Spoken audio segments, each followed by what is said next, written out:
ETF index mutual funds నేర్చుకుని stock మార్కెట్లో రాణించాలనుకుంటున్నారా? వెంటనే ఈ నెంబర్కి కాల్ చేయండి.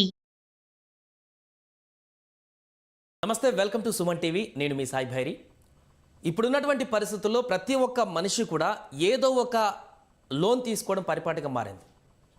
అది కార్ లోనా, వెహికల్ లోనా, లేకుంటే హోమ్ లోనా, లేకుంటే పర్సనల్ లోనా, ఏదైనా కానీ అవసరాన్ని బట్టి ప్రతి ఒక్కరు కూడా బ్యాంకింగ్లో ఏదో రకమైనటువంటి లోన్ తీసుకొని నెల నెల ఈఎంఐలు కడుతున్నటువంటి పరిస్థితి.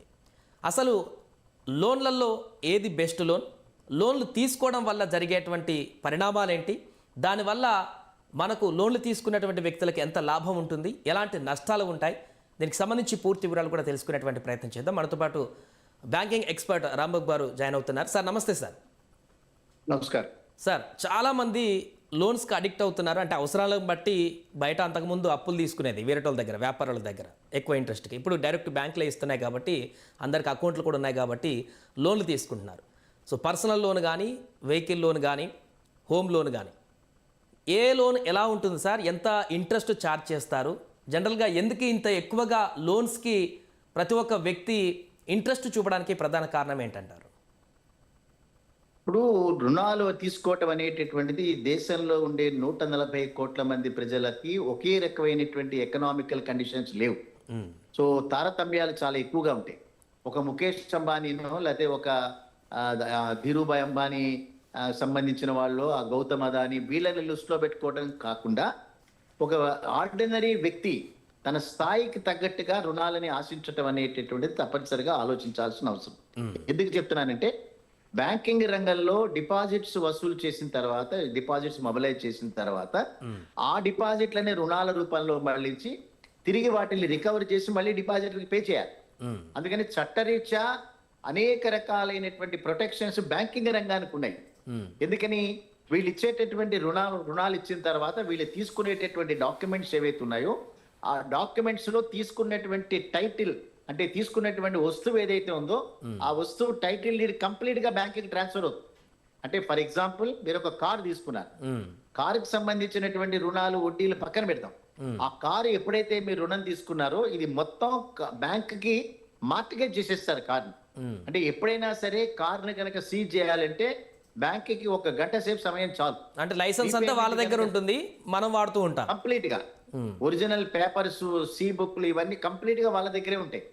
అందుకని ఎప్పుడైతే మనం రుణం తీసుకుంటున్నామో మనం పేమెంట్ చేయగలిగినటువంటి పరిస్థితుల్లో మాత్రమే అంత మేరకే మనం ఆగాలి.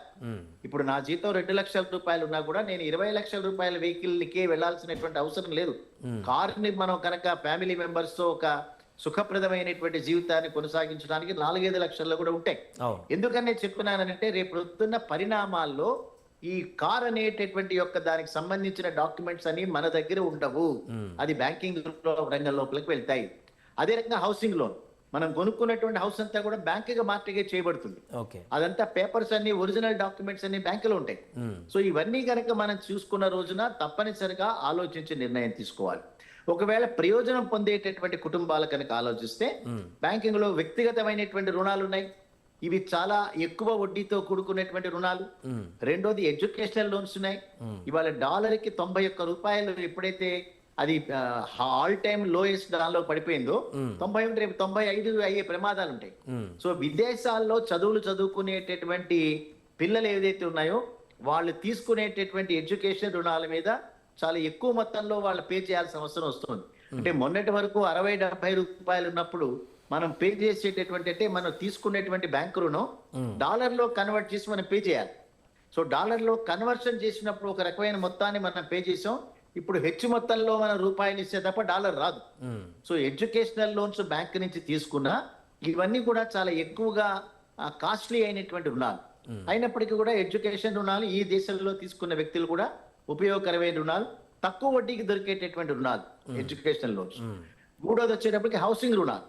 ఇది చాలా అద్భుతమైనటువంటి వ్యక్తులకి చాలా ప్రయోజనం కలిగించేటటువంటి, కానీ తన స్థాయికి తగ్గట్టుగా మాత్రమే హౌసింగ్ రుణాలు తీసుకోవాలి తప్పిస్తే తన కుటుంబాల్లో వేరే వాళ్ళకి పెద్ద పెద్ద ఇల్లు ఉన్నాయనో, తన స్నేహితులకు ఉన్నాయనో ఆ రకంగా ఆశపడాల్సినటువంటి అవసరం లేదు. ఇప్పుడు వీటన్నిటిలో దేనికి తక్కువ ఇంట్రెస్ట్ ఉంటుంది సార్? హౌసింగ్ కానీ, వెహికల్ కానీ, పర్సనల్ లోన్ కానీ, ఎడ్యుకేషన్ కానీ, అన్నిటిలో రేట్ ఆఫ్ ఇంట్రెస్ట్ తక్కువ ఉండే దేంట్లో సార్? ఎడ్యుకేషనల్ రుణాలకు మాత్రమే అన్నిట్లలో కంపేర్ చేస్తూ తక్కువ రుణాలు ఉంటాయి. దాని తర్వాత వ్యక్తిగతమైనటువంటి పర్సనల్ లోన్స్ కి చాలా ఎక్కువ రుణాలు ఉంటాయి. ఇవన్నీ నాన్ ప్రయారిటీ అడ్వాన్సెస్ అంటారు వీటిని. అంటే ప్రాధాన్యత రంగాలు కొన్ని ఉంటాయి, అప్రాధాన్యత రంగాలు కొన్ని ఉంటాయి. సో బ్యాంకులు వీటి కోసం ఎక్కువ డబ్బులు పక్కన పెట్టాం. సో వీటికి ఎక్కువ రుణాలు వసూలు చేస్తారు. గోల్డ్ లోన్ పోర్ట్ఫోలియో కూడా మన సౌత్ ఇండియాలో చాలా ఎక్కువగా రుణాలు ఇస్తున్నారు. ఎందుకంటే గోల్డ్ వాల్యూ పెరిగింది కాబట్టి గ్రాముకి చాలా ఎక్కువగానే రుణాలు వస్తున్నటువంటిది. అది కంప్లీట్ గా సెక్యూర్డ్ లోన్. కానీ అది కూడా తనకి ఒక ఫిక్స్డ్ టైంలో ఏదైతే ఉందో దానిలో కనుక పే చేయకపోతే గోల్డ్ మొత్తాన్ని తాకట్టు పెట్టేసుకుని అది తీసుకునేటటువంటి ప్రమాదాలు కూడా ఉంటాయి. సో రుణం తీసుకున్న తర్వాత వ్యక్తిగత రుణమైనా లేదా గోల్డ్ లోన్ తీసుకున్న రుణమైనా తిరిగి దీన్ని ఎక్కడ మదుపు చేసామనేటటువంటిది ఇంపార్టెంట్. ఆ మదుపు చేసిన చోట కనుక వీడు పోగొట్టుకుంటే వీడు తీసుకునేటువంటి గోల్డ్ అంతా పోయేటటువంటి ప్రమాదం. సో దీనిలో వ్యక్తిగతంగా హౌసింగ్ రుణాలు మాత్రం చాలా ఉపయోగకరమైన రుణాలు. అది 9 నుంచి 9.5% మధ్యలో ప్రతి బ్యాంకుల నుంచి దొరుకుతాయి. వేరే వాటితో కంపేర్ చేస్తే అది చీపెస్ట్ రుణాలుగా ఉంటాయి.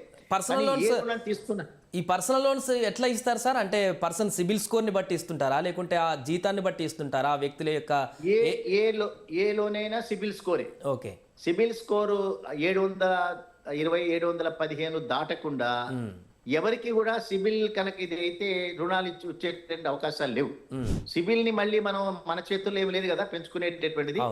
సో అందుకే ఒక రుణం కనుక మనం ఒక financial institution, not only banks, even ఎన్బిఎఫ్సిలో మన రుణం తీసుకున్నా, ప్రైవేట్ బ్యాంకుల్లో రుణం తీసుకున్నా కూడా ఆ రుణం పేమెంట్ చేసేటటువంటి పరిస్థితుల్లో కనుక మనం అజాగ్రత్తగా ఉండి డిఫాల్టర్స్ గా ఉంటే మనకి మళ్ళీ ఏ బ్యాంకులో కూడా లోన్ లభించేటటువంటి అవకాశాలు కల్లా. అందుకని ఎవరికైనా గ్యారంటీ నిలబెట్టేప్పుడు కూడా సో లోన్ రీపే చేయటం అంటే బారోవర్ గానే ఉండాల్సిన అవసరం లేదు. నేను మీరు తీసుకున్నటువంటి లోన్ కు ఒక గ్యారంటర్ గా నేను నిలబడినప్పుడు, మీరు డిఫాల్టర్ గా అయినప్పుడు గ్యారంటర్ గా నా సిబిల్ స్కోర్ కూడా కింద పడుతుంది. సో అప్పుడు నాకు రుణం దొరికేటటువంటి అవకాశం ఉండదు. ఎక్కడైనా కనుక నేను రుణం తీసుకున్నప్పుడు దాన్ని స్టాప్ చేస్తారు, ఇది క్లోజ్ చేస్తే తప్ప మళ్ళీ ఇచ్చేటటువంటిది కాదు. అందుకని ఈ దేశంలో గడిచినటువంటి 10 సంవత్సరాల కాలంలో ఆర్థిక పరమైనటువంటి ట్రాన్సాక్షన్స్ ఏవైనా కనుక మనం చేయాలంటే సిబిల్ స్కోర్ అనేటటువంటిది తప్పనిసరి. ఇప్పుడు హౌసింగ్ లోన్ కూడా కంపల్సరీ సిబిల్ స్కోర్ ఉండాలా సార్? హౌసింగ్ లోన్ ఎందుకంటే దానికి షూరిటీ ఉంటుంది కదా ఆల్రెడీ. షూరిటీ ఉన్న అన్లెస్ బారోవర్ కనుక సిబిల్ స్కోర్ కనుక 720, 715 కనుక దాటకపోతే అతనికి హౌసింగ్ లోన్ కూడా అర్హత లేదు. అందుకని గ్యారంటీలు ఇచ్చిన ఈ హౌస్ ని మార్టిగేజ్ చేసినా కూడా రీపేమెంట్ కెపాసిటీ చేసేటటువంటి వాళ్ళ యొక్క క్రెడిబిలిటీ కూడా, అంటే ఫైనాన్షియల్ ఇంటెగ్రిటీ సరిగ్గా కనుక లేకపోతే వాళ్ళకు కూడా రుణాలు వచ్చేటటువంటి అవకాశాలు లేవది. సో హౌసింగ్ లోన్ రుణాలు చాలా విరివిగా ఇస్తున్నారు. అది ముఖ్యంగా పబ్లిక్ సెక్టార్ రంగ బ్యాంకుల్లో తీసుకుంటే వాళ్ళకి అడ్వాంటేజ్ ఏంటంటే అందులో హిడెన్ ఛార్జెస్ ఉండవు. అంటే వడ్డీ మీద ఇంకొక చక్కెర వడ్డీ లాంటివి వేసేటటువంటి అవకాశం, hidden service charges public sector బ్యాంకుల్లో ఉండవు. కానీ ప్రైవేట్ సెక్టార్ బ్యాంకుల్లో కనుక రుణాలు కనుక తీసుకుంటే దానిలో మనం ఊహించినటువంటి సర్వీస్ ఛార్జెస్ వాళ్ళు కలెక్ట్ చేసేటటువంటి ప్రమాదాలు ఉంటాయి. ఒకసారి తీసుకున్న తర్వాత మళ్ళీ మనం దాన్ని రీపేమెంట్ చేయలేం. ఒకవేళ మధ్యలో కనుక మనకి ఏదైనా కనుక డబ్బు కనుక మనకు వస్తే దాని మొత్తంలోని రీపే చేసే అవకాశం పబ్లిక్ సెక్టార్ రంగ బ్యాంకుల్లో ఉంటుంది. అదే ప్రైవేట్ బ్యాంకుల్లో కనుకైతే మధ్యలో రీపేమెంట్ చేసే అవకాశం మాత్రం కనిపించదు. Right sir, thank you so much sir. అది ప్రస్తుతం లోన్స్కు సంబంధించినటువంటి పూర్తి వివరాలు, ఏ లోన్ తీసుకుంటే ఎలాంటి అడ్వాంటేజ్ ఉంటుంది, ఏ లోన్ ఎందుకు బ్యాంకులు ఇస్తాయనేది కూడా రాంబాబు గారు చాలా చక్కగా వివరించారు. మరిన్ని ఇలాంటి ఇంట్రెస్టింగ్ బ్యాంకింగ్ అప్డేట్స్ కోసం చూస్తూనే ఉండండి సుమన్ టీవీ.